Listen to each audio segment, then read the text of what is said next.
আসমানের নিচে জমিনের উপরে বড় বড় তাফসীরের কিতাব আছে রে বাবা। আপনাদের সামনে কথাগুলো বলতে চাই, একটা তাফসীরের ঘটনা আমি বলতে চাই। আসমানের নিচে জমিনের উপরে বিশাল বড় বড় তাফসীরের কিতাব আছে। এর মধ্যে সবচেয়ে বড় তাফসীরের নাম হলো তাফসীরে কাবির। এই তাফসীরে কাবিরের মুসান্নিফ আল্লামা ফখরুদ্দীন রাজি রাহমাতুল্লাহি আলাইহি তিনার কিতাবের মধ্যে লেখেন, আল্লাহর পয়গম্বর রাস্তা দিয়ে যাইতেছে, যাইতে যাইতে দেখে একটা প্রতিমধ্যে কবর দেখা যায়, প্রতিমধ্যে কবরের মধ্যে আগুন দেখা যায়, কবরের মধ্যে ধোঁয়া দেখা যায়। ওই পয়গম্বর কিচ্ছু বললেন না, নিজের কর্মকাজ শেষ করার পর আবার ওই রাস্তা দিয়ে ব্রেক করতেছে।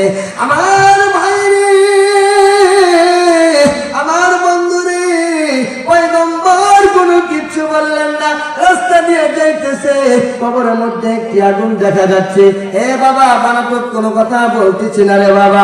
আল্লাহ রাব্বুল আলামিন বিশাল বড় বড় তাফসীরের কিতাব এগুলো বর্ণনা করে দিয়েছে, নবীর মাধ্যমে জানিয়ে দিয়েছে। বিশাল বড় তাফসীরের নাম হলো তাফসীরে কাবীর। এই তাফসীরে কাবীরের মুসান্নিফ আল্লামা ফখরুদ্দীন রাজি রাহমাতুল্লাহি আলাইহি তিনার গ্রন্থ কিতাবের মধ্যে লেখেন, ওই নবী যখন রাস্তা দিয়ে যাইতেছে, যাইতে যাইতে দেখি কবর থেকে একটি ধোঁয়া দেখা যায়, কবরের মধ্যে আগুন দেখা যায়। পয়গম্বর কিচ্ছু বললেন না, আবার নিজের কর্মকাজ শেষ হওয়ার পর ওই রাস্তা দিয়ে ব্রেক করতেছে। এ বাবাজি, তোমার কবরে তুমি যাইবা, আমার কবরে আমি যাইব, জানি না এই মাহফিল আমাদের জীবনের শেষ মাহফিল হতে পারে, জানি না আমাদের কোন দোকানের কাপড় যেন তোমার আমার জন্য অপেক্ষা করতেছেন, কোন গুরুস্থানের মাটি জানো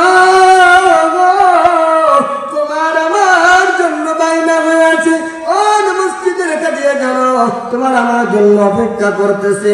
আমারে কথা মিথ্যা মনে করবেন না রে বাবা। আসমানের নিচে জমিনের উপরে বড় বড় তাফসীরের কিতাব আছে, এর মধ্যে বড় তাফসীরের নাম হলো তাফসীরে কাবীর। এই তাফসীরে কাবীরের মুসান্নিফ আল্লামা ফখরুদ্দীন রাজি সুন্দর করে কথাগুলো মেসেজগুলো বলিয়া যায়। এবার যখন ওই নবীজি রাস্তা দিয়ে যাইতেছেন, যাইতে যাইতে দেখে একটা কবর দেখা যায়, একটা আগুন দেখা যায়, কেমন জানে জাহান্নামের আগুন, কেমন যেন জাহান্নামের ধোঁয়া জ্বলতেছে। পয়গম্বর কিচ্ছু বললেন না, আবার ওই রাস্তা দিয়ে যখন নিজের কর্মকাজ শেষ হওয়ার পর ওই রাস্তা দিয়ে ব্রেক করতেছেন। একটু আগেই নজর করে দেখলাম কবরের মধ্যে কোনো আগুন নাই, কবরের মধ্যে কোন ধোঁয়া দেখা যায় না।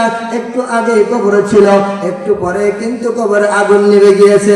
ভাই রে, ওই পয়গম্বর আল্লাহকে ডাক দিয়া বলে, ও বাবালি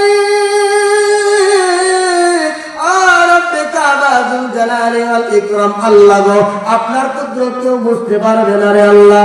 ও আল্লাহ, আমার জানতে বড় মন চায়, আমার শুনতে বড় মন চায় আল্লাহ গো।